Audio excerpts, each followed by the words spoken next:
بسم الله الرحمن الرحيم الحمد لله رب العالمين وصلى الله وسلم على سيدنا محمد وعلى آله وصحبه أجمعين. I praise Allah, the one who deserves to be praised. I praise Him for what He deserves of His perfect names and attributes, the Creator of the world, the wise, the omnipotent, the powerful, the all-knowing, the all-knowing, the all-hearing. I bear witness that there is no deity ever worthy of worship except Allah, and I bear witness that Muhammad is His slave and messenger.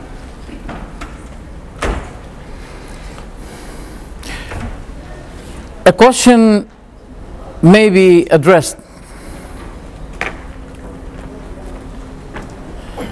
You need to be closer to the microphone. Oh, okay. Because this is for the camera. I need tissue, please.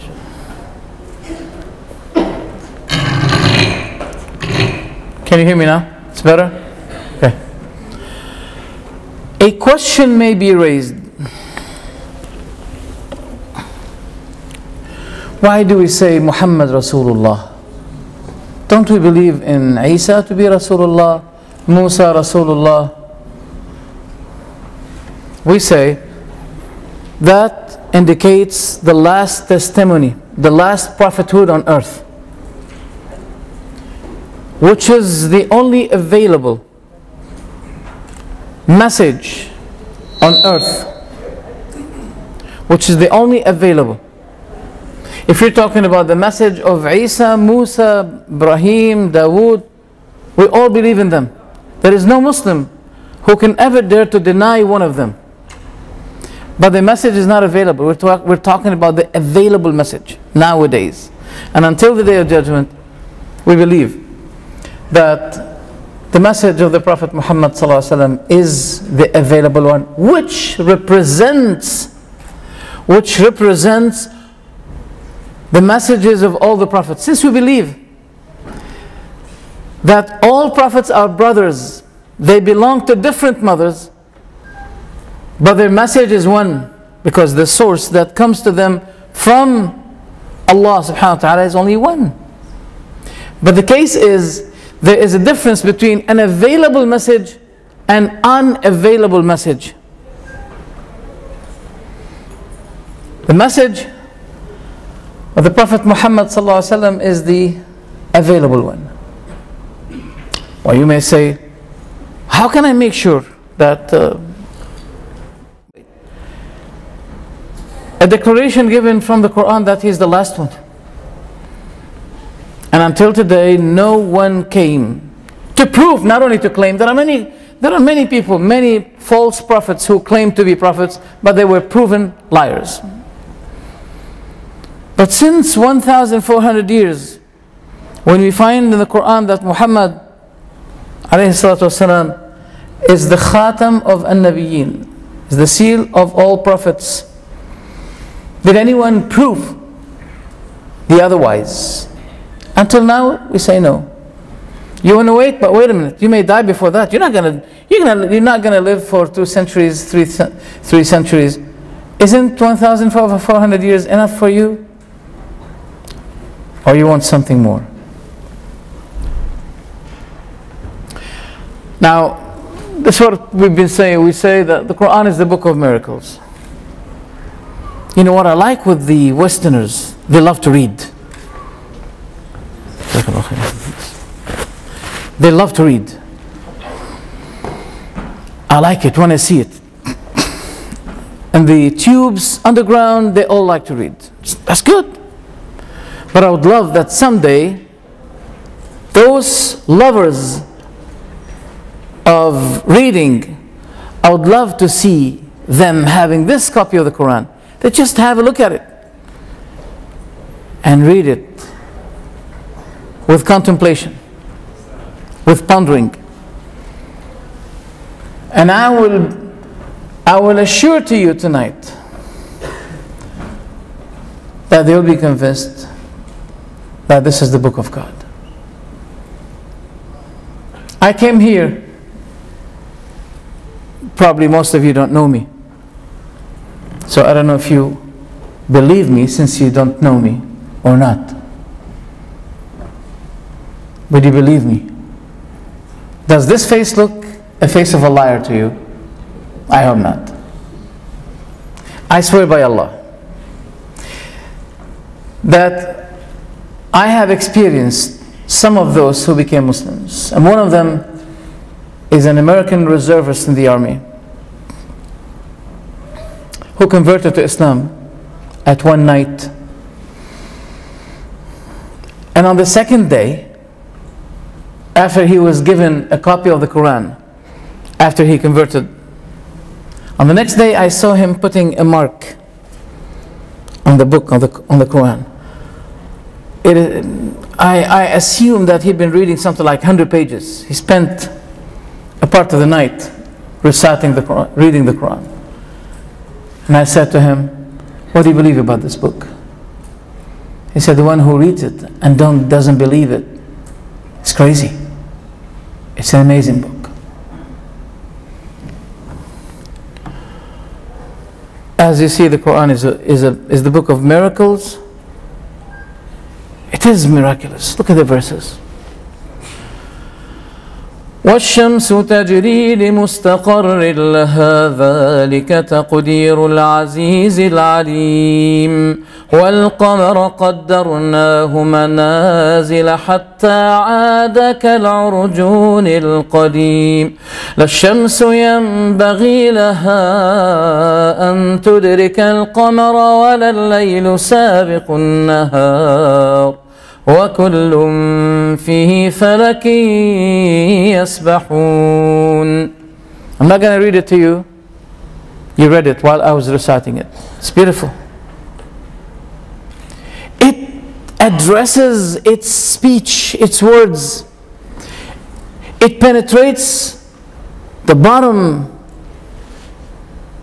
the depth of the heart of the person. It's very beautiful. You can tell when you read it, it did not come to the Prophet Muhammad from this side, it came from that side, from up, from above. The words are divine.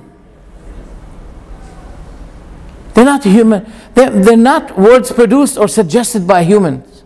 Look at this. أَمَّنْ جَعَلَ الْأَرْضَ قَرَارًا وَجَعَلَ خِلَالَهَا أَنْهَارًا وَجَعَلَ بَيْنَهُمَا بَرْزَخًا وَجَعَلَ بَيْنَ الْبَحْرَيْنِ حَاجِزًا وَجَعَلَ بَيْنَهُمَا بَرْزَخًا وَجَعَلَ بَيْنَ الْبَحْرَيْنِ حَاجِزًا أَإِلَهٌ مَّعَ اللَّهِ بَلْ أَكْثَرُهُمْ لَا يَعْلَمُونَ. And among the graces of Allah that Allah subhanahu wa ta'ala created within the human beings, and I'm one of them, a way of recitation that can help really. The person feels this is from Allah. I'm not going to spend the whole time reading on your things, but just let's recite this one. I'll read it quickly, have a look at it. We created man from an extract of clay, then we set him as a sperm drop in a firm lodging, etc., etc. Read it, have a look at it. Then let's see the conclusion. These verses describing all the stages of well-ordered fetal development as well as others caused people like Dr. Keith Moore, one of the most respected embryologists, to confirm these observations in this book, in his book, The Developing Human, saying that the Quran has described this accurately and well before human science could ever have done it. Now, the question is, there's nothing more here. The question is, this man, a professor, who gave that declaration and whom I heard that he became Muslim, and another person who is extremely expert in terms of embryology, he's from Thailand. He also declared Islam because of this verse. Because the third, it describes the figure of that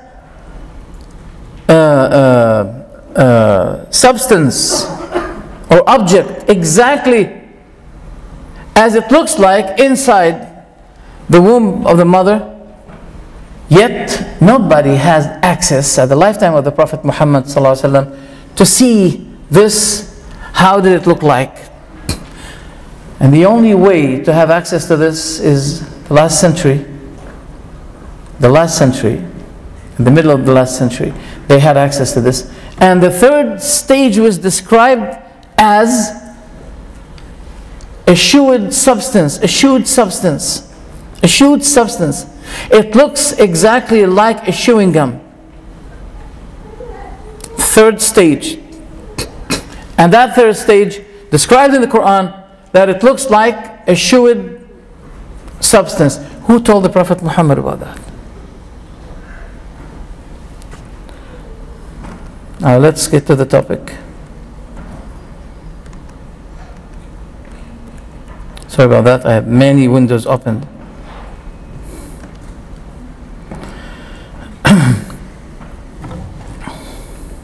All right.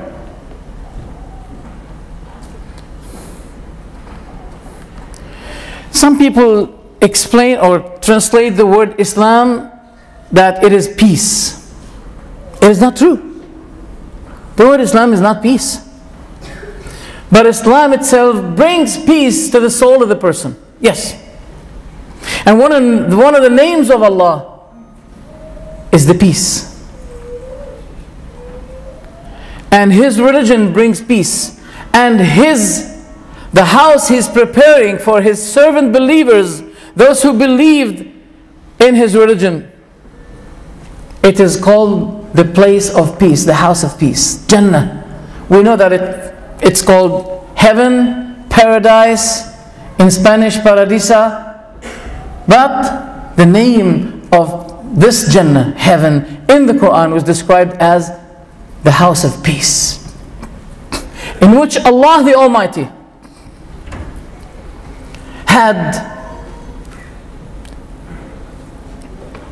prepared for each righteous person a house in heaven. And there's something significant that Allah mentioned in the Quran, that Allah made it known to them. You know how beautiful is the navigator, to have a navigator that guides you to the place you want exactly, accurately. But Allah told us that in Jannah, people will be automatically, naturally be guided to their own places in Jannah.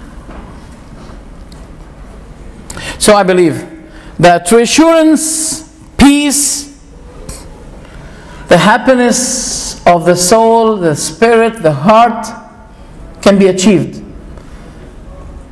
through joining this religion, obeying your Creator, because He had created the heart. And Allah knows how the heart becomes happy and when the heart becomes sad. And the sadness and the happiness of your heart is in the hand of its Creator. You obey Him. Obey Him. And you have beautiful life. Not only, Islam is not giving a solution, a lively solution, only how to live happiness, how to have a cool life here. But Islam is caring for you in this world and in the hereafter. Now whoever says to us that there is no Creator, did he give a solution? What the solution he gives? Did he give me an answer to my question why I was created? He knows how I was created. He knows how the world was created. As to how, he's knowledgeable. As to why, he's ignorant. Can you give me a solution? I need a solution. I need someone to give me an answer. Why am I created? What am I supposed to be doing here? Where do I go after I die? What would be my fate? Am I just like a bull that a lion attacked, then the bull was eaten by groups of lions, that's all? Is my life just like a life of a lion, of a bull? An eaten animal, an animal that was eaten by another animal? Is that my life? We must be something significant.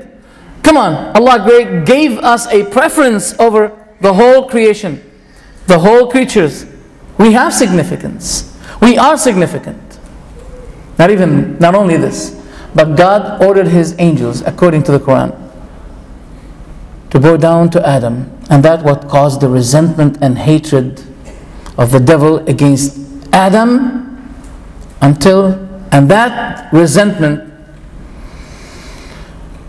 continued to everyone among the sons of Adam, and that is why we are here on this planet. But many people don't know it.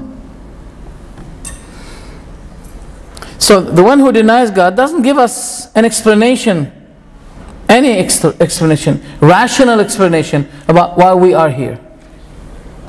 As a result, people who do not know why they were created, what is their purpose in this life, as a result we find confusion, loss, suicide, the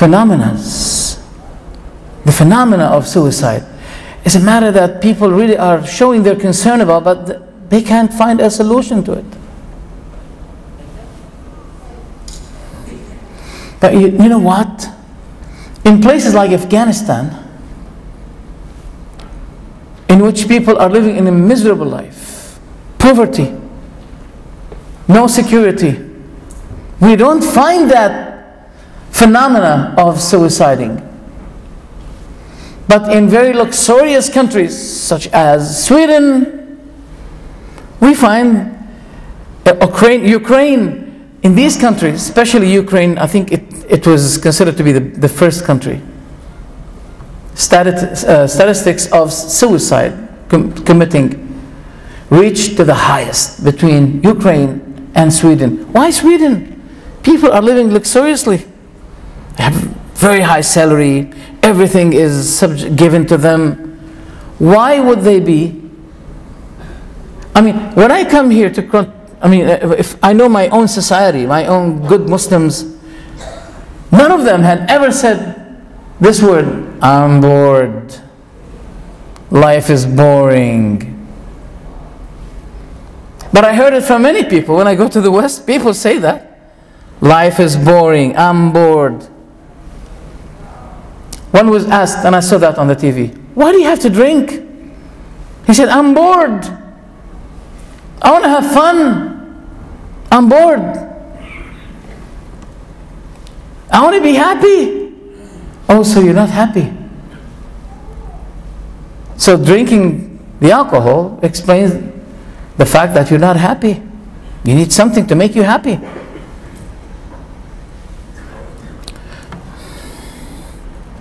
What I really complain is to find that in the time of knowledge, in the time of science,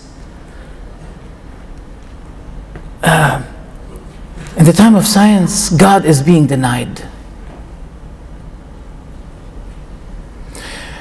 While people of science, people of knowledge, people of technology, people of discovery, they're supposed to be the most believing people in God, because of what they see, the wonders of God Almighty, the complicated creation even in ourselves.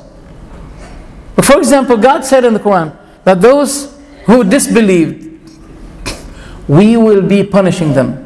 Whenever their skins, their leather, their skins are roasted, we'll be substituting them other skins, so they will be tasting punishment. Skin. You know, today it had been discovered that the nerves are located in the skin. It used to be believed that it's in the flesh. Now they believe that it is in the skin. If this skin is burned, there's no more feeling for the burning. And God mentioned that in the Quran long time ago.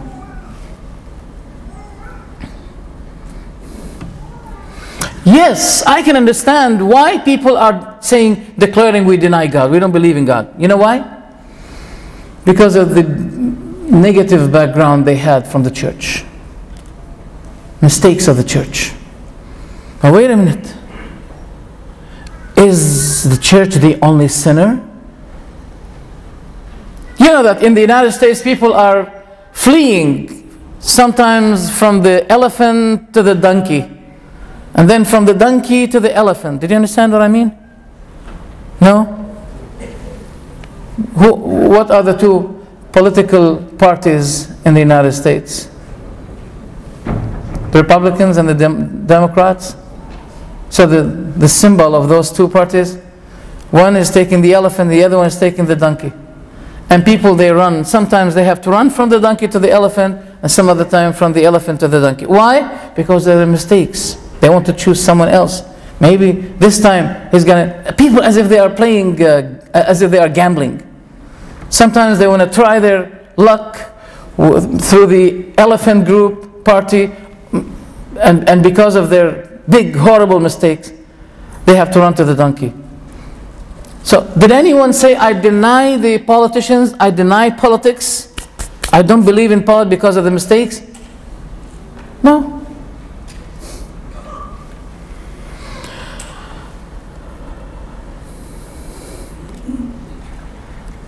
And likewise, for example, in Britain, conservators and what is the other? Labours. Sometimes labours, sometimes conservatives. Every time they make mistakes. So if those people in the church, they made mistake, I'm not justifying their mistakes. I know their mistakes. But I say, if they made mistakes, shouldn't you be rational enough to say, wait a minute, if there's something wrong here, I may find something, just like people running from the donkey to the elephant, try to find. I mean, don't say finish. I put X on religion because of the mistake of those certain cult or group. This is unfair from you. That is their mistake.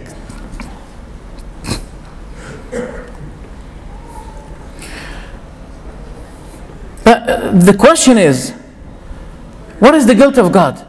If some people claimed something and they referred that lie to God Almighty, what is the guilt of God Almighty?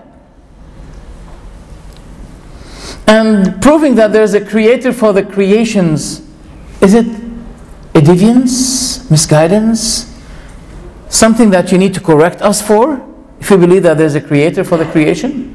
Are we misguided, misled, if we believe that there is a creator for the creation?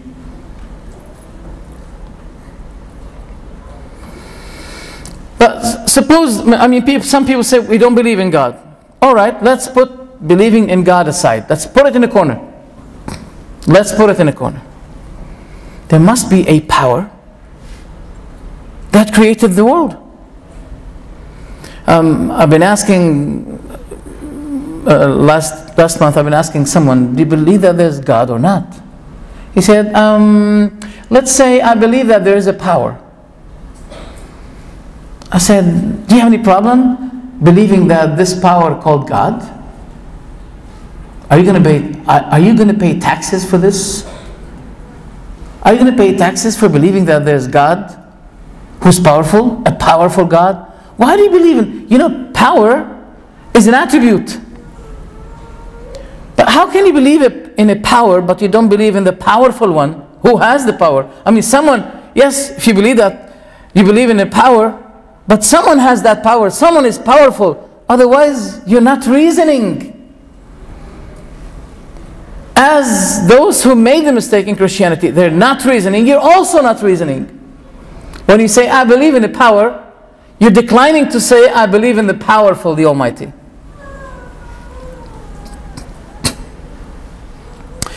If you know, some people say the nature created itself by itself. If the nature created itself by itself, then it becomes necessary, compulsory, should be believed.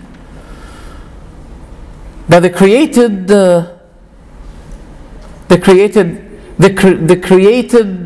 is the creator. The creator and the created are one. I can't understand that. There's a great balance in the world. There must be a perfect, powerful God for the world. In India, they made a campaign against the snakes. They made it good. They got rid of a lot of snakes, but afterwards they had problem with the multitude of rats. Who've been taking care of the rats? The snakes. And now he got rid of the snakes. You have to encounter the problem. You have another problem. Who's taking care of that balance? The balance between creating females and males in the world. Not only between humankind, but also cattle, insects, name them. Who's holding that balance? If we have a foundation, it requires a manager. It requires a manager. Without that manager, the foundation cannot run. Allah is the manager of the world.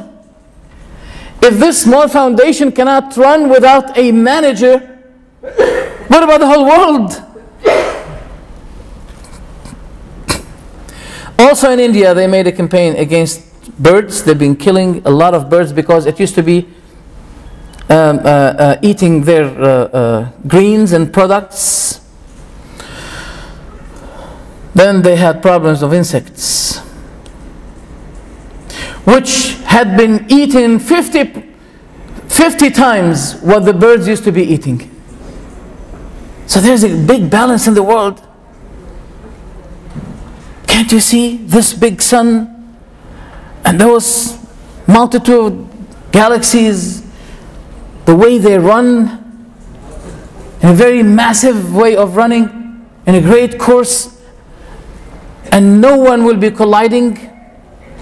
Who's holding that system? Look, it's been said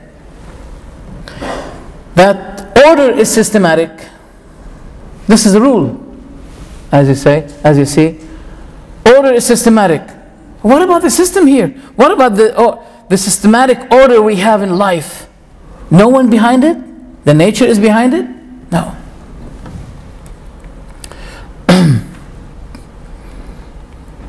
But there's another thing now. If we denied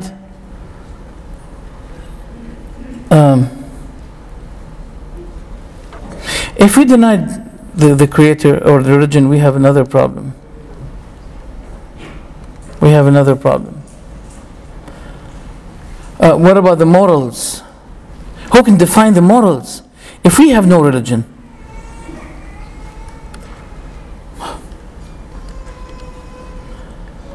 I mean, how can we differentiate? How can define what is halal, what is haram?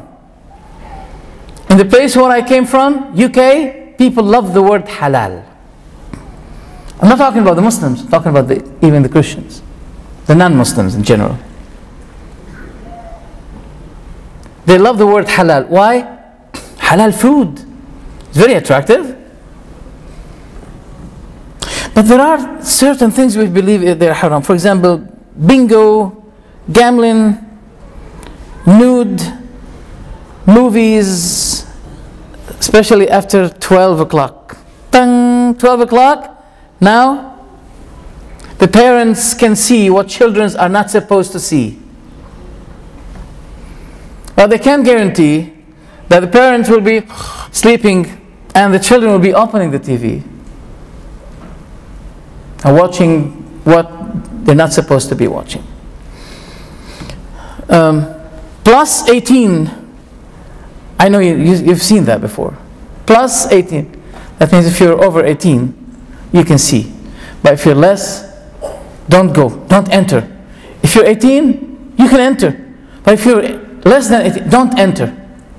Who makes these rules that this is allowed, but if you're less than 18, you're not allowed? When it becomes 12, The adults can see, but the children cannot see. Who's making these rules? What about cheating wives? Does it have any rule? For example, if a person came and said, my wife cheated me, would they put her in jail for that? I need someone to guide me about that.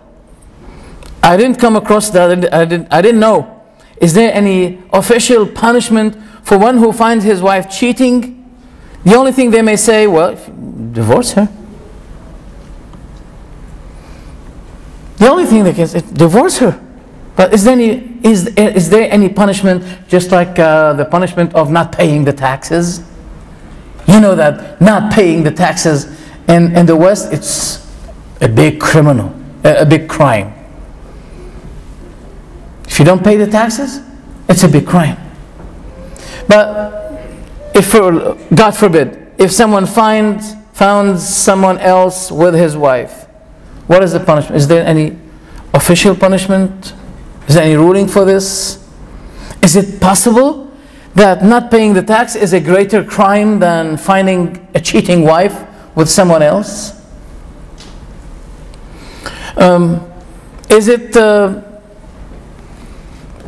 it moral to find temples of devil worship for the devil worshippers, saying to the people, well, you want to worship the devil, go ahead, that's your right, you're welcome? I mean, who's making these rules? Who's signifying what is allowed and defining what is allowed? If you lose religion, especially, I'm talking about especially, I mean, there are disagreements between Christianity and Islam, but at least there are some rules, common rules between Islam and Christianity about decency, about, for example, homosexuality, all of these stuff. From the place I came, people classify you, they just want to smell you. And they ask you about homosexuality. If you say no, see, he's not moderate.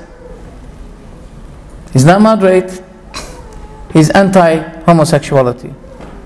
They will be classifying you that you have something negative. Why? Freedom. But what about if a father wants to marry his daughter and she's 18 years old? Is that allowed? Will they be saying no, that's punishable? I don't think so. I don't know. So if there is no high authority that guide us to the highest standard of morality, where can we get the sources of morality? How can we define it? We'll be losing that. That's why we say people need to know something about that, because there is something that people don't know. The more you disobey God, the more you feel bored, the more you feel something wrong in your heart, because these kinds of sins, they cause the narrowness of the heart, the blaming system that keeps working in you, and you want to malfunction that blaming system that keeps working, blaming you from your own soul. Then there is a need for intoxications, for tranquilizers. Drugs will be a temporary solution for that. This is what's happening. I'm describing something which I have experienced myself. I'm not talking about drugs that I've been experiencing drugs. I have experienced some gaps and problems in the society. I have seen how daughters and sons speak to their fathers, the way they speak to them. There is nothing in their dictionary called righteousness for your father and mother. No. And you know what? The society there, they suffer this and they express their complaints against that. No righteousness, no obedience. They don't know what, for example, we have, that paradise is under the feet of your mother. You want to be in paradise? Be obedient to him. Be righteous to your mother. And I was declaring, in the UK, I was declaring my hatred to the day of the Mother's Day. I said, I don't like that day. They say, wow, that's not good. Don't you say be kind to? I say, yes. But I don't like that a daughter remembers her mother only once in a year. You know why? Because that will be opening the injuries in the heart of the mother. The mother will be receiving a call from her daughter. Oh, mom, congratulations. This is your feast. This is your day. The mother will be saying, oh, my daughter, you just remembered me now? Once in a day, once in a year, one day in a year. In Islam, the whole year is for the mother. Not only one day for the mother. The whole year is for the mother. You can't enter Jannah if you are unrighteous to your mother, to your parents. To be kind to them. Not to leave them to the rehab places. And tell them, you got your life, you're old already, now get lost. You put them in the rehab.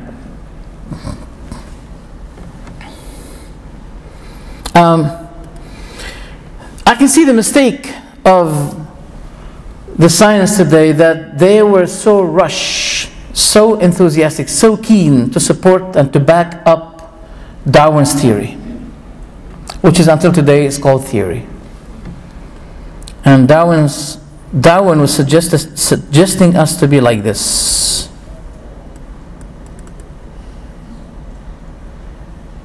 That was a suggestion.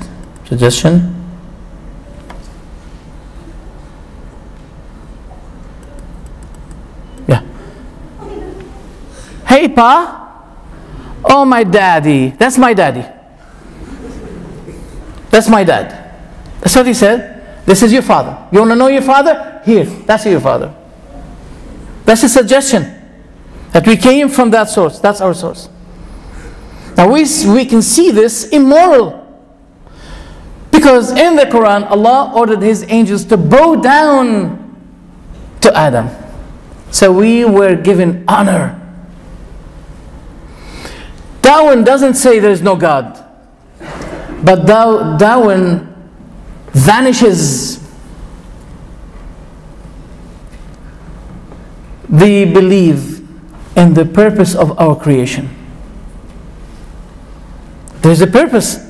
But when we were created like this, then we became like this. So that means, as if he's telling us, there is no purpose of this life. Don't waste your time. You were a cell, then you became a fish, and you were evoluted from fish to become a monkey, and here we are now. I mean, 200 years we have these camps. Until now, we haven't seen anyone with tail. A picture was picked for him, and he has a tail. 200 years we have the camps. No one was. One said to me, because this system has stopped. Where do you get these rules from? Who told you that it's supposed to be for millions of years going like this, evolution, and suddenly 200 years it stopped? Who's telling you that? We're supposed to be finding creatures like this. Have you seen that? They call it bird cat. Sorry, Darwin. You're supposed to be like this. Or something like that.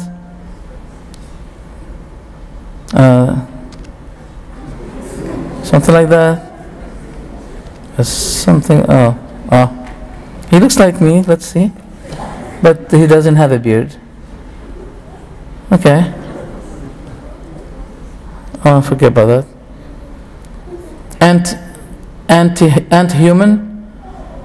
Crocoduck.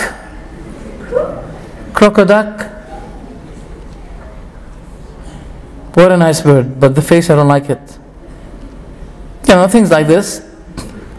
We're supposed to be finding creatures like that.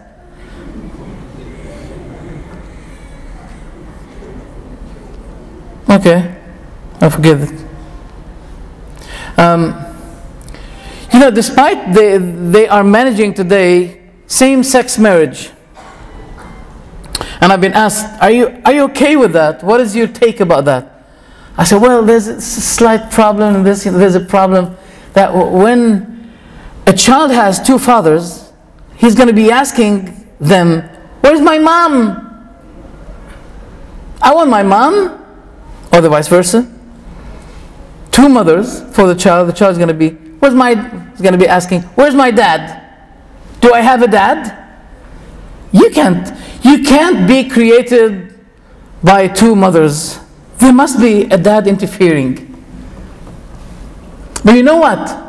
Despite that, there was a big attempt for coping monkey with a human being to find out whether they can reproduce, but all results were negative. But there are species of dogs, for example, they can let them meet together and they can have certain kinds of, today we have liger. Have you heard of the liger? It's a result of a combination between tiger and lion. So they had a child, a cub, and they called the cub liger, not tiger. Even between these types of species, you can have something, but between mankind and the monkeys, they could not have any result. At least we don't want to see a tail. We want to see a child as a result between mankind and monkeys, but we don't find anything. Why it stopped? Now this is not a point today, but I wanted to mention that. Let's forget about it. Let's forget about it. Now I don't want you to look at I don't want you to look at this. Okay, you can look now if you want. The giving of the Quran is still mutajaddid. Mutajaddid, that means it's always renewing or giving something new in every time. I'm going to mention to you something very fast, very quickly, because I ran out of time, and I think my time is almost finishing. Thank you for your attendance, by the way. And I would like also to declare my gratefulness to the organizers and to Al-Fanar administrators. I think you've heard about this verse where Allah subhanahu wa ta'ala said, فَالْيَوْمَ نُنَجِّيكَ بِبَدَنِكَ لِتَكُونَ لِمَنْ خَلْفَكَ آيَةً. This day, as for this day, we're going to save you by your corpse. So it will be a lesson to those who will be coming after. This was an addressing from Allah subhanahu wa ta'ala to Pharaoh. Pharaoh was drawn and his body was saved. France requested from Egypt to bring the corpse of Pharaoh. The one who was in charge of examining the body, testing it, is a person who wrote a book about the difference between the Quran, the Bible, compared to the modern science. Maurice Bucaille. Maurice Bucaille realized that he was touching the bone of Pharaoh, the mummy, they call it the mummy, and there's a breaking that took place. Here the arm was broken, detached, and he was wondering why here. He realized a lot of salt, and that salt was accumulated here as a result because of this drowning. Everything happens in this world is under Allah subhanahu wa ta'ala. Allah subhanahu wa ta'ala's significant watching and managing. And Allah wanted this to be a miracle.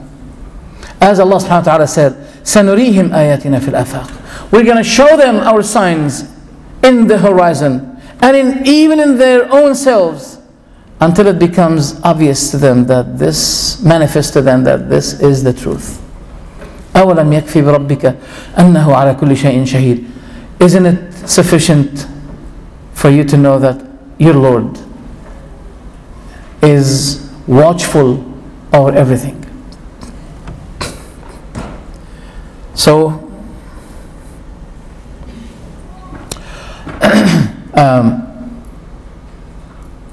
they discovered that this is the mummy. This is This is the body of Fir'aun, which was drawn. Note here that Allah said, your body is going to be saved. And you're going to be a lesson for those who come after you. That is a challenge. And that challenge had been met. As a result, we see today, his body is preserved.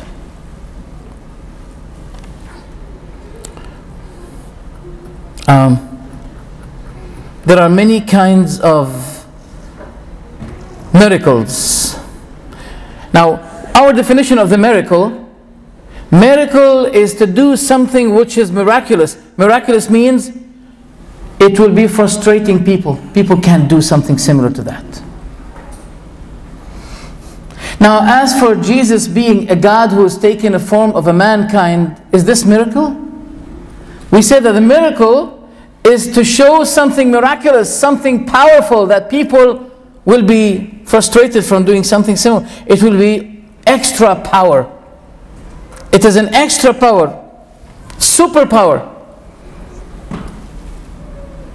A woman said to me, don't you believe that God is unlimited? I said, yes. Don't you believe that God can be a man? Since you believe that God is unlimited in his power, I said, yes, I believe that God is unlimited in his power, but that's why I believe that God cannot become a man, because man is limited and God is unlimited. So, miracle means superpower, not super weakness. And what we saw regarding the reports about Jesus, may Allah's peace and blessings be upon him, that he was weak and he was hiding always from his enemies. But when we talk about miracle, we're talking about superpower.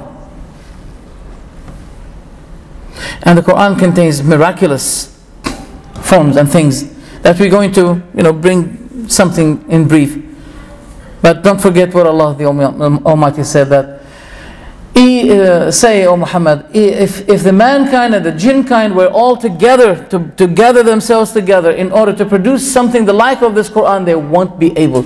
Even if there were groups over groups, gathering groups over groups, conspiring all of themselves to bring something similar to the Quran, they won't be able to do that.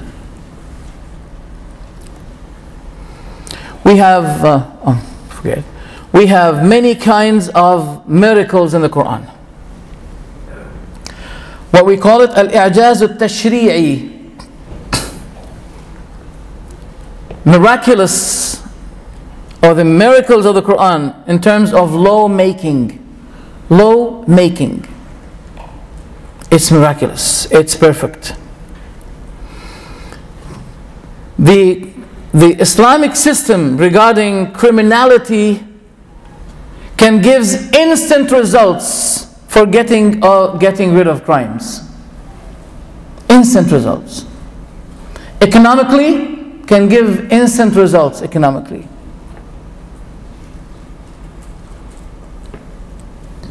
Also, miraculous rhythm. The Quran doesn't only give the truth, but it gives it in a very beautiful rhythm. Listen to me. Some of you may don't know the Arabic, but you can tell.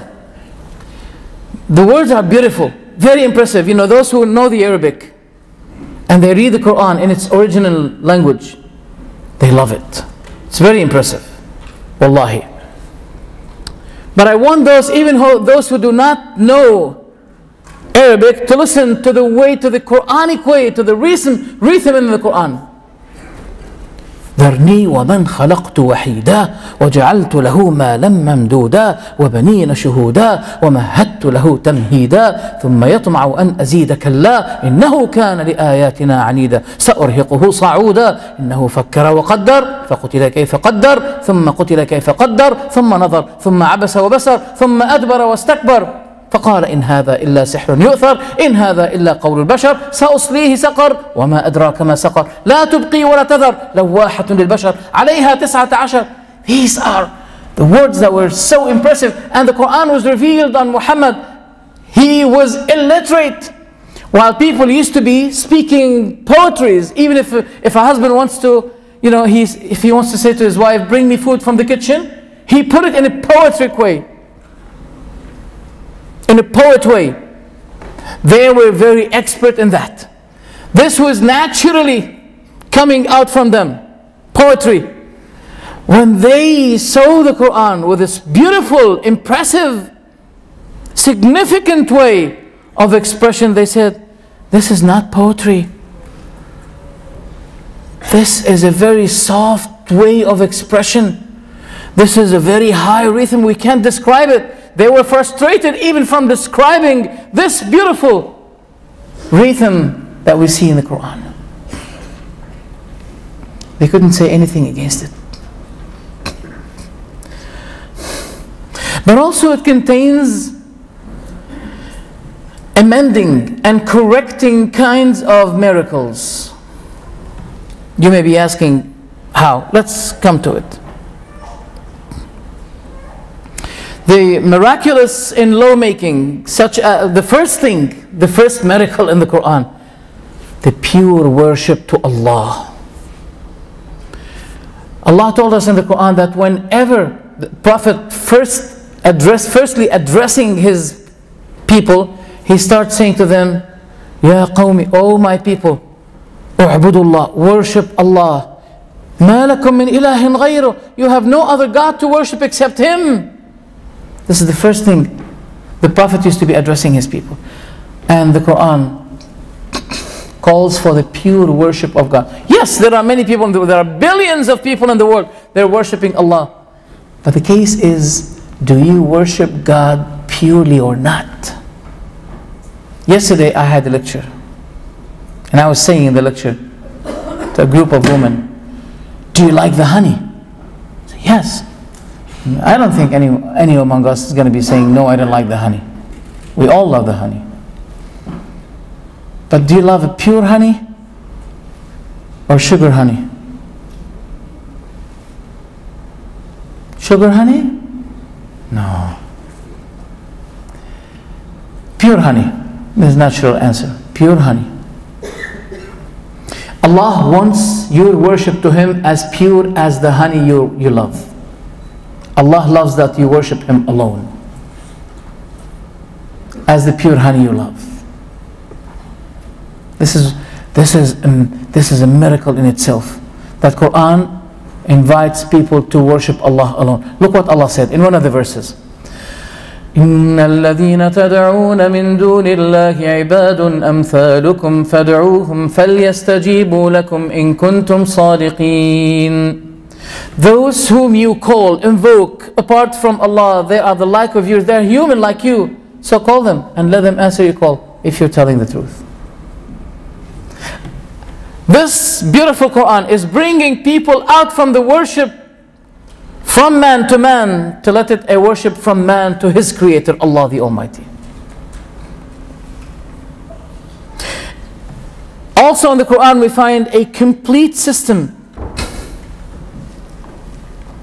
It consisted of many chains of beliefs. You cannot cut one from the other. Not all people are happy with Islam, especially nowadays. The system of riba is spreading all over the world. And Islam, since hundreds of years, it's still steady. It does not change the concept of prohibiting the system of riba, interest. Because it's a system that thereby the rich people and the rich and lazy people, they take advantage of the desperate poor people. You can't deny about that. I mean, I don't know if you know about the mortgage system. I used to call it mortgage system. Mort. It has a death. People are really dying with this. You want to you want to have a house? No problem. We can give you a house. You'll be continuously paying for 25, 30 years, 30 years. And if you were to find someone to give you a good loan and to pay him, in installment, it won't take with you more than 5 years. My dear, you're paying extra 20 years And this will be for the riba, for the interest. Yes, you have a house, but your whole body have been shaved. Your blood have been sucked. Many people, they committed suicide because they got involved in this system. And they ended with it, declaring their bankruptcy, and they didn't know what to do. Many people.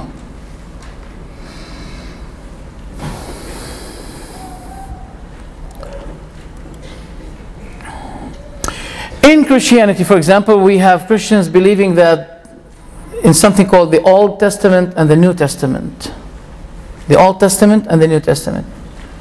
The New Testament does not contain a law, constitution. It talks about love, mostly love. That God saved us, God sent His only Son, etc., etc. It doesn't contain a constitution for people. People need a constitution to know what is halal, what is haram, etc., etc. But the Bible contains, the Old Testament contains, this is haram, this is halal, etc., etc. But imagine if people remained without a constitution. How can they live? How can they manage their life? So as a result, in Christianity they have no constitution. Even the matter of divorce. I'm going to give you a symbol. Divorce. Do you know that in Christianity, divorce is not allowed? Just in one case, except in one case. If you caught your wife cheating, she committed adultery, and this is the only way where you are exempted, you're allowed then to divorce your wife. Other than that, you're not allowed. Now, I'm not going to focus on that, but I'm going to be saying, imagine if this is the only solution for the desperate husband who suffers from his wife. If this is the only solution, maybe I think he has to set her up. He has to set, this is the only solution. To accuse her that maybe she was committing adultery. That's the only way to get out from having the trouble of being with her. Many women, they have many problems. So is this the only way?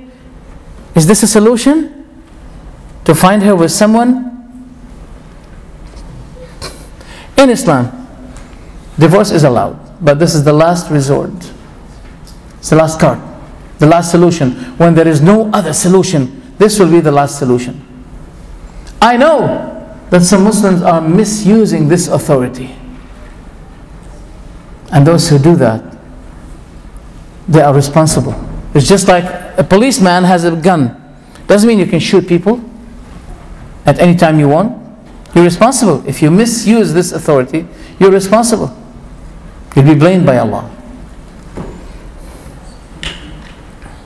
Islam has a great balance between the spiritual needs, the needs of the spirit, and the needs of the body. It has a great balance. You have 5 times a day performing the prayer. And what is between every prayer, there is a forgiveness for what had been committed between.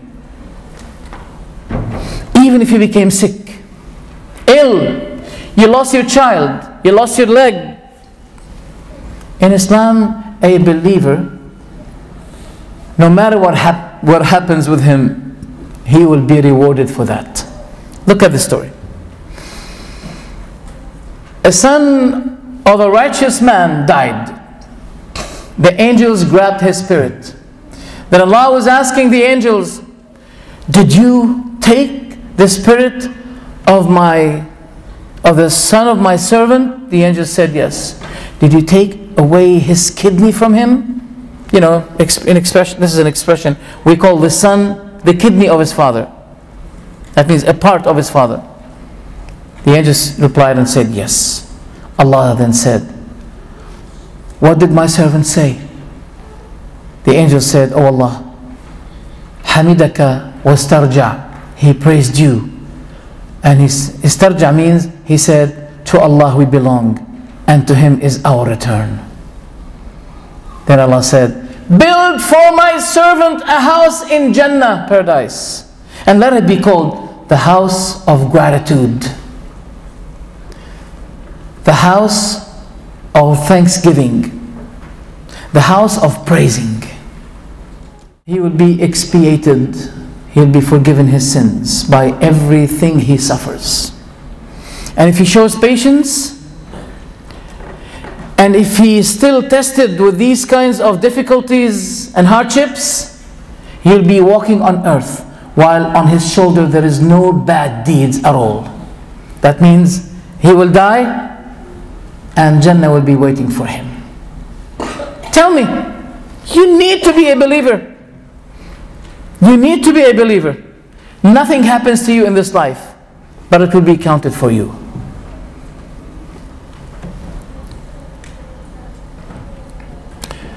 In Islam, there is something which we call prevention. The police in the West, they are good in chasing the criminals. They're very good. I admit that their system, the police system, is much greater than the other system, than our system here, anywhere in the Muslim world. Yet, they have big problems. Big challenges. They have big challenges. Why? Because their system is based on trying to solve problems, but the Islamic system is to make a prevention before having these problems. A prevention. And we have a saying, an example, it says, dirhamu wiqaya khayrun min qintari ilaj. Dirham wiqaya khayrun min qintari ilaj. A prevention is better than treatment. What they have is the treatment of the problem, to try to solve the problems they have. Why they have the problems? Because drugs, people are not really strict against drugs. Alcohol is the first stage. Alcohol and cigarettes are always the first stage of the drugs. When you smoke, this is the first step of the drugs. Am I correct if I say that cigarettes are the cousins of the drugs, for example? You know, those who go like that and then they feel good, they feel high, they get high. And, I believe that the cigarette is the cousin. Once you smoke this, now you're ready, you're able to smoke the other one. So when these elements, these things become in the hands of in the possession of people, what do you expect as a result? How many beautiful small girls? I saw two beautiful, gorgeous girls. They're something like 8 to 10 years. They used to use them for the wedding. You know, they let them dress the wedding dress, etc. Very beautiful girls. Suddenly, both died in a crash, car crash. And the reason is the alcohol. The Prophet Muhammad said, sallallahu alaihi wasallam, "La tushrik billahi shay'ah." Never set up partners with Allah, claiming that Allah has a son or a daughter or etc. La tushrik billahi shay'ah. Never set up partners with Allah. وَإِن قُطِّعْتَ وَإِن حُرِّقْتَ. Even if you were to be burned or cut in pieces, never. وَلَا تَشْرَبَنَّ الْخَمْرِ. And never drink the khamr, for it is the key of every evil act. فَإِنَّهَا مِفْتَاحُ كُلِّ شَرٍّ.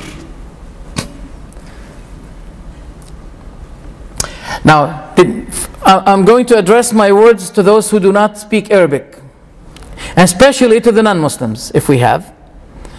Now, have you heard, for the ladies and gentlemen, those who do not speak Arabic, those who are not Muslims, have you heard of the word khimar? Yes or no? Yes, khimar. What does it mean? The veil. Khimar. Okay. Khamr means intoxication. Don't realize, you don't need to be expert in Arabic or to know Arabic to realize that they're so close to one another. Khamr, khimar. Is that right? Khamr, khimar. What is the meaning? Khimar is the cover. Khamr is the covering, the coverer, or the cover of the brain. That's why we don't call the alcohol khamr only, but we call all the kinds of drugs khamr. We call it khamr for all, not only for the liquid substance, no, for smoked substance, or even the pills, Valium 10, LSD, etc., etc. All of these stuff we call it khamr, because it covers the mind. Once it covers the mind, finish.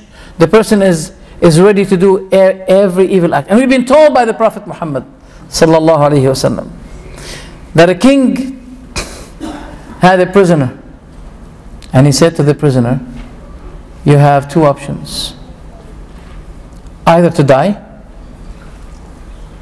or to drink alcohol, or to kill, or to steal, or to fornicate.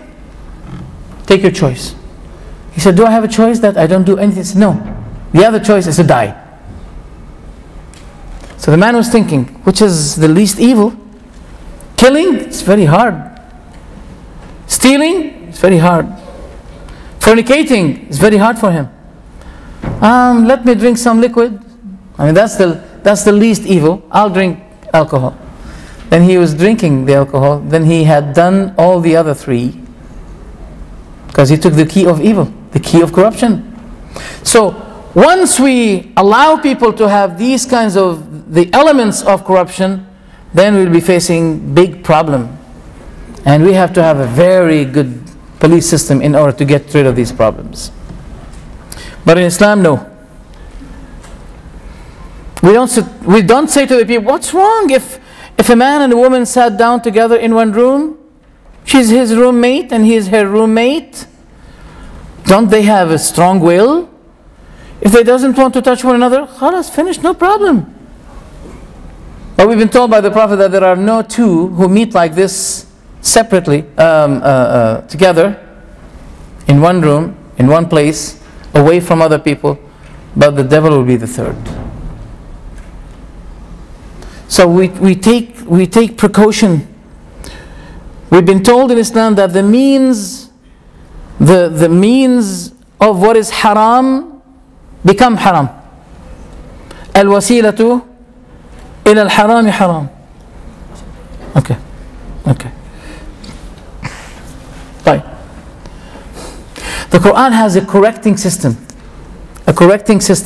Like, for instance, we've been told by the Bible that Mary was found pregnant before she was touched by Joseph the carpenter. She was found pregnant. Okay. But we have a problem. We have the family tree, family of descendants in Matthew, in Luke. They agree on Dawood, both Matthew and Luke. But after Dawood, they disagree. Matthew gives 28 fathers for Jesus. Luke gives 42 fathers for Jesus. Now they agree again on who? On Joseph the carpenter to be the father of Jesus Christ. If you ask a Christian, how do you solve this problem? There's no problem. He is the adopted son of Joseph the carpenter. Where did he find him? You say he's the adopted. Where did he find him? Where did he get him? And furthermore, you can't have a family tree in your house and you say, tell someone, you see that family? This is my family tree. All right, who's your father? He's my stepfather. He's my adopter. He's my adopting father. What? So what is the value? What is the reason of having this family tree? It's not your family. It doesn't belong to you. So they put a family tree for Jesus Christ. It ended with Joseph the carpenter. Yet Mary was found pregnant before Joseph the carpenter had touched her. If I'm a Muslim, I'm not going to take bad advantage of this, because I love Jesus Christ and his mother, and Islam told me this, obliged me to do that. But if I was a Jew, I would be saying, that means you're attributing something wrong to Mary. Once you say that she was found pregnant before Joseph touched her, and now you add Joseph the carpenter to be the father of Jesus Christ. How can a Christian answer a Jew? No answer can be given. Islam gave the answer. Islam always called Jesus in the Quran the son of Mary. He refers him to his mother because he has no father. And people sometimes, they're very naive. He said, well, since he has no father, well, God is his father. Since he has no father, God is the father. I mean, just simply like this. But you know, it's very hard to speak about Allah something without knowledge. You can't speak against a president without knowledge. You're going to be sued. You cannot speak against me without knowledge. You can't talk about me without knowledge. How did you allow yourself to speak about Allah without knowledge? Since this person has no father, okay, God is his father. So where's the solution? The Quran gave the solution. The Quran gave us many facts about Jesus Christ. For example, God ordered Mary to keep eating in her, a pregnant period, to keep eating from the ripe dates. Now we live in Qatar. When the dates will be ripe? In 25th of December? No way. No way. When the dates will be ripe? September. In September, not December. Does this mean to you anything? Well, go to the websites and look for Christian websites, non-Muslim websites. Write the word Mithra and put 25 December. You're going to be shocked. Mithra, Jesus, 25 December. You're going to be shocked. This is not the birthday of Jesus. This is the birthday of Mithra, a Persian religion that the Romans used to be believing and following. And they took, because they loved this incident, 25th, still people love it until today. 25th of December, oh, that's beautiful. Economically it's beautiful. Many shops, they count on that day, 25th of December. But you'll find the fact that Jesus Christ was not born at that time, and Allah indicated that. There are many corrections. I'm sorry I don't have much time to give these things, to give an answer to these things. But it is true that Jesus, peace be with him, had been given an honor in the Quran. We find an answer to what we find in the Bible. In the Bible, Jesus said that God is going to support me. He's going to defend me. He's going to take me up. There will be a time you will come to seek me and you will not find me. I will be up and you will be down. You will die in your sorrow. That's in the Bible. But did this happen? Afterwards, we find the same Bible quoting Jesus saying, Ili, Ili, lima shabaktani, which means, my God, why did you leave me? Why did you leave me? Why did you forsake me? But in the Quran, God said, that Allah said to Isa, Jesus alayhi salam, Ya Isa, inni mutawafik. Oh, Jesus, I'm accomplishing you. That means your mission. وَرَافِعُكَ إِلَيْهِ, and I'm ascending you up to myself. And I'm going to purify you and support you against those plotters of your enemies. In the Quran, this was fulfilled.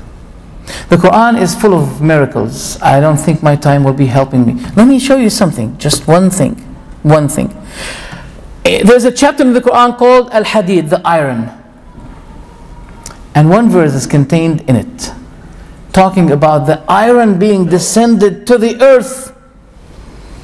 Anyone, I used to be faced by some people who said to me, how can you believe that the iron was descended on the earth? Don't you know that it is contained in the depth of the earth? And there are many materials over it? How do you believe that it was descended? How your Quran says that? Let's see now. Let's see. Can we have the...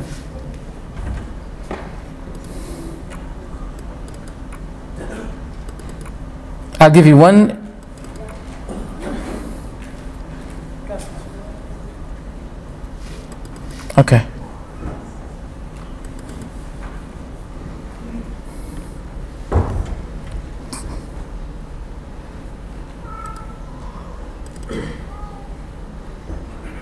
Voice? There's the voice? The voice? Oh, yes, there is, it's coming. The first life on earth.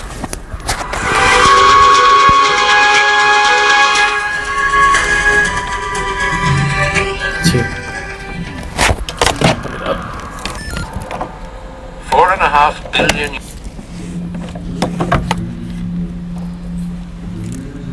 Gaseous clouds of the planet still hot from its birth, the atmosphere is dense stuff. The early planet was probably only a tenth of the size that it is today. But it was to grow, and that chance and violent growth will prove crucial to life's history and to what we are today.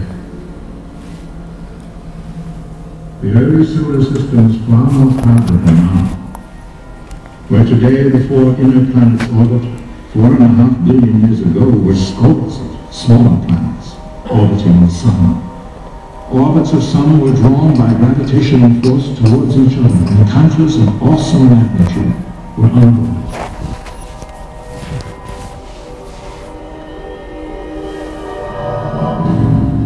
The force and heat of those collisions melted the rock, but gravity would hold the two together and then weld them into one. With each collision, the planet would grow larger.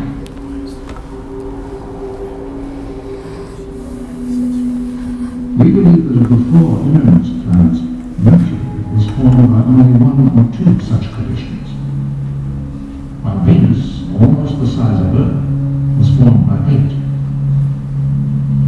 Mars may have escaped any collision.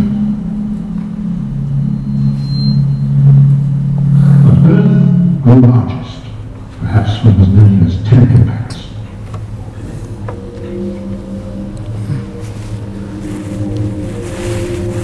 And the last impact, 4.5 billion years ago, would have a profound effect upon our world.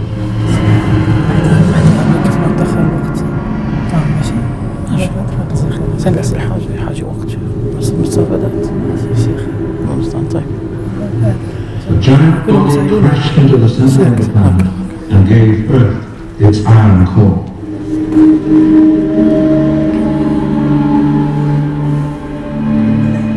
The lighter debris was cast off into space, then drawn into orbit around the enlarged planet.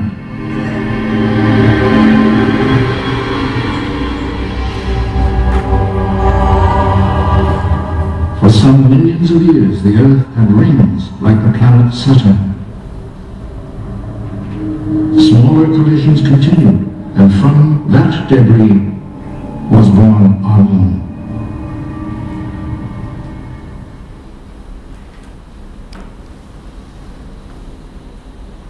What's going on?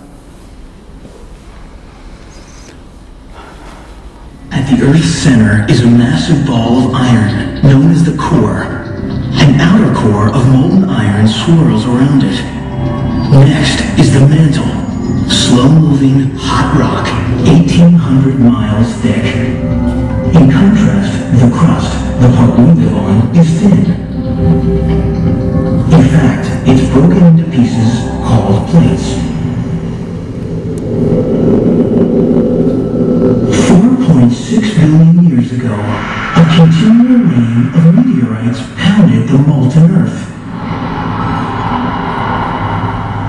Each strike brought with it more rock, making our planet bigger and scattering metals over the surface.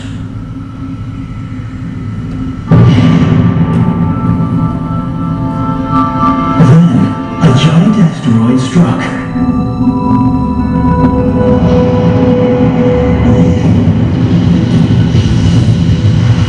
Its massive iron core didn't stop on the surface. It sank towards the center and attracted all the Earth's metals to it as it went.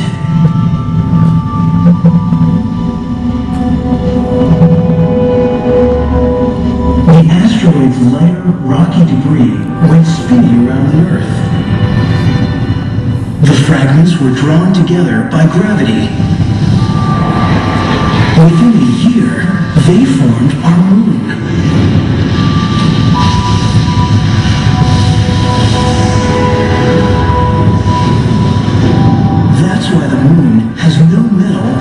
core. And it's why metal is rare in the Earth's crust. It arrived much later, in meteorites from outer space.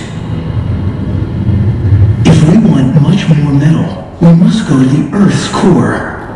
It's made mostly of iron and nickel, but 1% is gold. That may not sound like much, but the core is so vast that its gold could cover all the land on Earth, knee deep.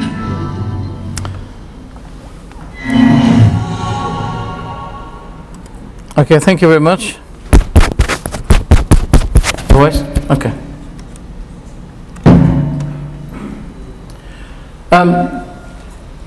This verse, as you see, we have descended the iron, descended it to the ground, to the earth. Where it can be found, if someone wants to find it, to find out where it is, in order to contradict the Muslims or to tell them, wait a minute, how the Quran says that, it's in a chapter, the whole chapter called the iron. So it wouldn't be any difficult or hard for people to find where is that verse. It's in a chapter called the iron. The question is, how Muhammad know about that? This is the body of Pharaoh. When God the Almighty said to Pharaoh, he quoted Pharaoh saying something. Okay. He quoted Pharaoh saying, now I believe, when he was droning, the moment he was droning, now I believe in what the people of Israel believed in. Then God said to him, now after all you've been corrupting and you disobeyed, فَالْيَوْمَ نُنَجِّيكَ بِبَدَنِكَ, this day we're going to save you by your corpse, so you'll be a lesson for the generations that come after you. Wasn't this fulfilled? Yes. You know, I have a lot of things to say, but I don't have the time. I like the time.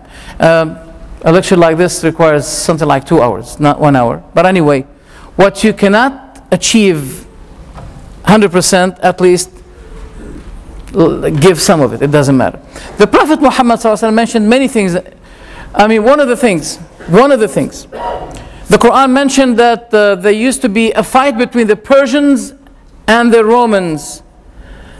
And God said that now something about after the Persians defeated the Romans, Allah revealed verses saying that the Persians defeated the Romans, but the Romans are going to defeat the Persians in couples of years. Now the people of Mecca, the pagans, the enemies of the Prophet Muhammad, they said, what?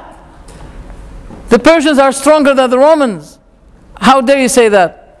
So they said to Abu Bakr, the companion of the Prophet, do you want to bet on that? He said yes. That was before, you know, betting was, it's in Islam disallowed. But at the early time of Islam, nothing was talked about that. So Abu Bakr said yes. The Prophet said to him, say yes to them. The Romans are going to be defeating. So they said to him, how many years you give us, Abu Bakr? He said 6 years. They waited 6 years and nothing happened. And the companions came, they blamed Abu Bakr for saying 6 years. At the beginning of the 7th year, there was a big fight between the Romans and the Persians, and the Romans defeated the Persians, as the Prophet Muhammad said. The first fight took place between the Prophet Muhammad and his enemies in of Mecca. The Prophet said, a day before the occurrence of the fight, the Prophet was talking about the leaders of Mecca. He said, Abu Jahl is gone, his death will be at that place here. Al-Walid bin Mughira is going to be here. And he was spotting the locations of the death of those leaders of his enemies. On the next day, when a fight took place, those people died exactly where the Prophet pointed out. Many things. I can't carry on with this. I know that you have a limited capacity to receive, but when the night becomes late, I don't think neither me nor you can bear that. So I'd like to thank you for your attendance. Maybe inshallah we'll be having another chance to have series of facts about this issue, but inshallah in I don't know when, if we remain alive. May Allah subhanahu wa ta'ala reward you. Thank you for your attendance. If you have any question, I'll be happy, glad to. Sorry. Okay, if anyone would like to come forward and ask a question. Oh, okay. The brother will be going for those who have. Okay, inshallah. Yeah.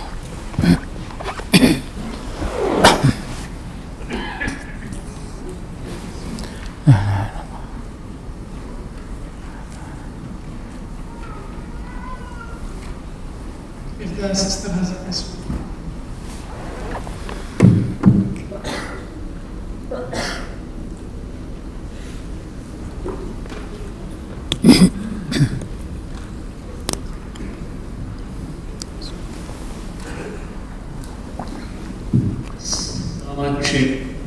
Salam. The question is, now that I have on this Mother Masad is with regard to punishment. Now, whoever who does bad goes to hell, whoever who does good goes to heaven.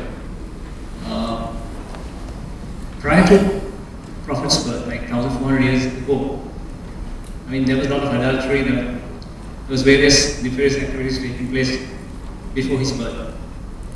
So what is the fate, or what was the fate of those people who were living at that time before or prior to Prophet Muhammad's birth? Would they all go to hell? This is my question. Okay, thank you. So you're talking about the fate, F-A-T-E, the fate of people who preceded the Prophet Muhammad, who preceded Islam. Will all they go to hell? Is that your question? We believe that prophets are Muslims, and Adam was the first prophet.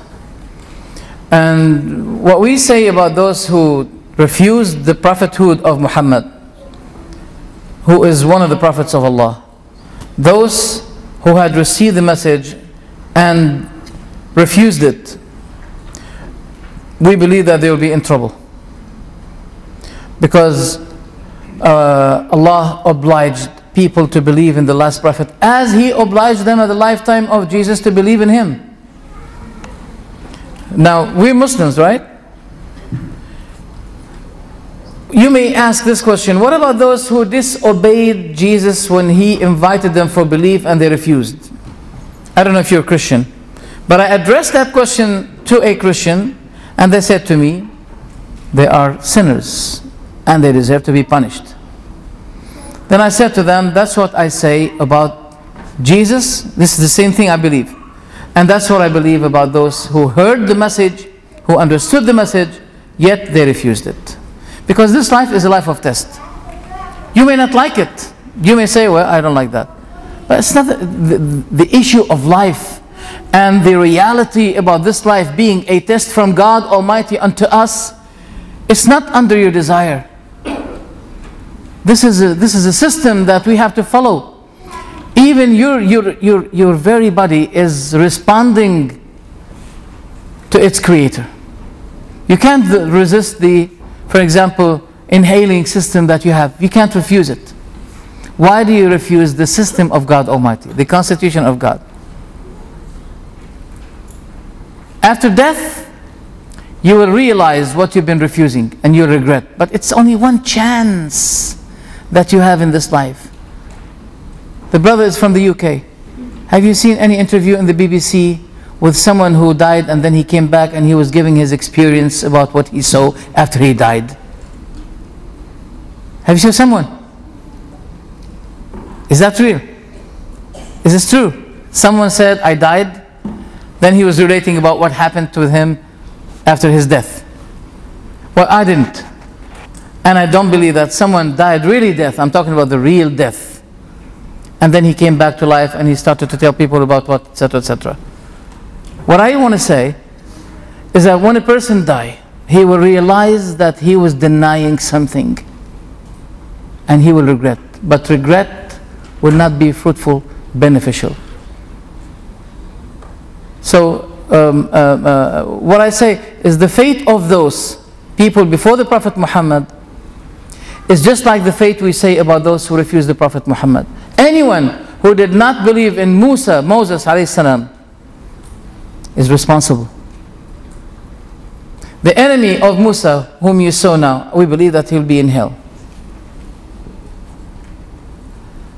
If you don't like it, we may say to you, obey, and you won't be having this kind of fate. Follow the obedience of your God. Be obedient to the one who created you. That's what he wants from you. And he said, Jannah, paradise is waiting for you. Because I can play some people, they don't want to obey, and they don't want us to say you're going to be in hell. As if they say, can God compromise with us, please? God doesn't compromise, we have to compromise. God created everything from nothing. But we need Him, He doesn't need us. That also maybe sound, He doesn't need you. But Allah loves those who obey Him. Allah is very kind. We always begin with this beautiful verse. The entirely merciful, the specially merciful. Allah is merciful and very kind. But Allah has a system that you have to observe and you have to follow. It's your test in life. If you make it, you'll be successful. If you don't, you'll be in trouble. You can't ask the manager of school to compromise with you. You don't want to study, but he should not be giving you 0. You can't. How much more about the God, the creator of all? I hope that answers the question. Thank you very much.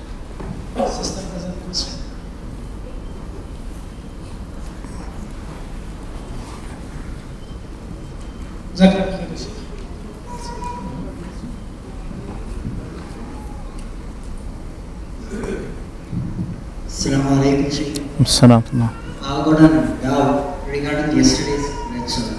Yesterday you said that blessings should not be beyond the ankles, and I am following that.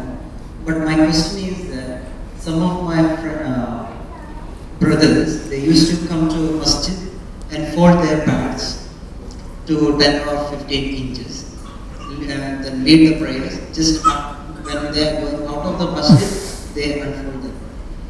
My question is that whether they are doing due to the ignorance, or is there any fatwas regarding that? We have to observe that we have to confine ourselves with the subject of the Quran and its miracles. Now this is a fiqhi question that we're going to deal with it in the mosque, not here. But you should not be doubting what I said, because I did not say only one thing. I was quoting what the Prophet said. Okay, so I was quoting. So as a Muslim who believes in what the Prophet said, and I said it's authentic, what the Prophet said, something that you should not be lengthening. I'm not talking about a woman at that time, no, about men. Men should not be lengthening it beyond or beneath the ankle. They should not be doing it. If you find someone who do that, that's his contradiction. He's not. Not every Muslim is really submitting himself as he should be, due to the indicating conditional name that he is carrying, and that is Islam, submission. When we say you are a Muslim, that means you have given. Today, if you want to subscribe in a web page, they say to you have to read the conditions and check.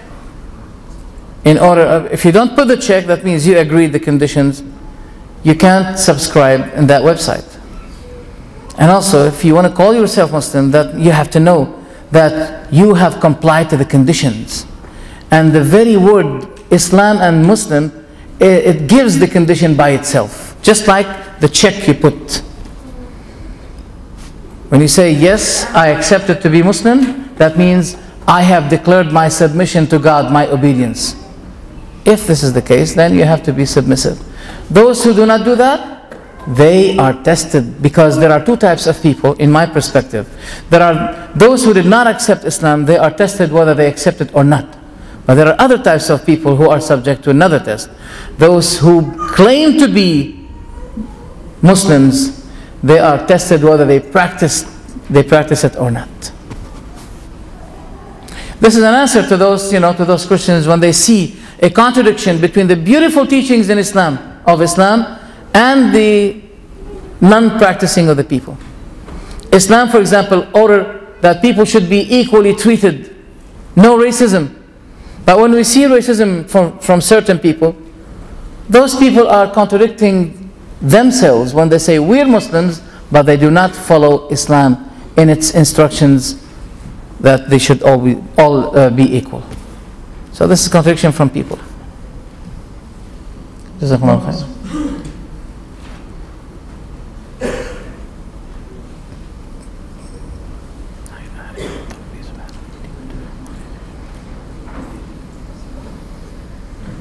Bismillahirrahmanirrahim. Assalamu alaikum, Sheikh. Salam. I want to ask regarding the miracles of the Quran, about the Surah Al-Mulk. I heard about the hadith, and that it can save us from the kubur in commentary.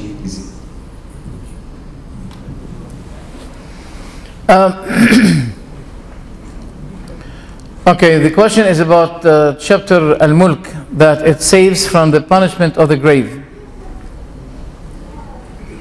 I heard about this hadith and I think it's authentic, yes, that it helps the person to be averted from the punishment of the grave if a person keeps continuously maintaining its recitation.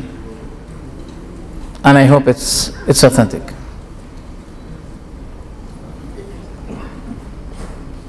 Another question? Okay, I'd like to extend my appreciation for all of you for attending this lecture, and I'd like to extend also my appreciation first to each one of you and to the administrators of this place. May Allah reward you all. Thank you very much. Wassalamu alaikum wa rahmatullahi wa barakatuh.